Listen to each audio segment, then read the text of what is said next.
कोल्हापुर के नांदनी मठ की श्रद्धा का प्रतीक माधुरी हथीनी को गुजरात के वंतारा ले जाए जाने के 1 वर्ष पूरे हो चुके हैं, लेकिन अब तक उसकी घर वापसी नहीं हो सकी है।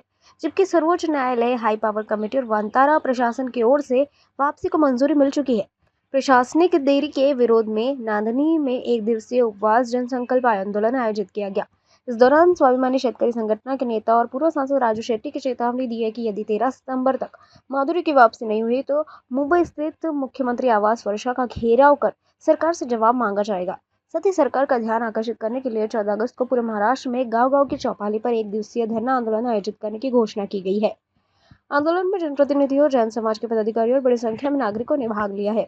न्यायालयाचं काम जवळपास संपलेलं आहे, कारण सर्वोच्च न्यायालयाच्या आदेशावरनं हाय पॉवर कमिटीच्या सुनावण्याही पूर्ण झालेल्या आहेत आणि नांदणी मठामध्ये माधुरीच्या वास्तव्यासाठी ज्या काही सुधारणा करून घ्यायच्या होत्या त्या वनतारांच्या तज्ज्ञांच्या मार्गदर्शनाखाली वनतारानंच करून घेतलेल्या आहेत आणि त्यामुळं तोही भाग संपलेला आहे। आता फक्त हाय पॉवर कमिटीनं नेमलेली जी काही समिती आहे त्या समितीनं नांदणी मठाला भेट द्यायची आहे आणि ती भेट दिल्यानंतर ज्याच्यामध्ये वनताराचाही एक प्रतिनिधी आहे आणि भेट दिल्यानंतर त्याच्या संदर्भातला अहवाल हाय पॉवर कमिटीकडे द्यायचा आहे। दरम्यानच्या काळामध्ये वनतारानं हाय पॉवर कमिटीला कळवलं आहे की माधुरीची तब्येत ठणठणीत आहे आणि ती आदेश आल्याबरोबर लगेच आम्ही नांदणीला पोच करायला तयार आहोत। त्यामुळे आता वनताराचा अडथळा नाही, व्यवस्था सगळी झालेली आहे। मग ही समिती येत का नाही, दिलेले मुदत संपली तरी येत नाही, तेव्हा ते समितीनं ताबडतोब यावं, त्याचा अहवाल द्यावा आणि 13 सप्टेंबर ज्या दिवशी लाखो भाविक या ठिकाणी प्रथमाचार्य शांतीसागर महाराजांच्या पुण्यतिथी दिवशी निमित्त येणार आहेत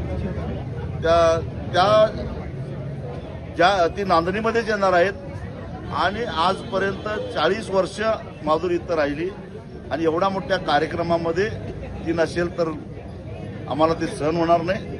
तेव्हा जो काही निर्णय घ्यायचा आहे तो घेऊन 13 सप्टेंबरच्या आत माधुरीला इथं पोच करावं, अन्यथा 13 सप्टेंबरला जमलेले जे भाविक आहेत त्यांच्याबरोबर विचारविनिमय करून आम्ही याचा जाब विचारण्यासाठी मुख्यमंत्र्यांना जाब विचारण्यासाठी म्हणून आम्ही मुंबईला जाऊ।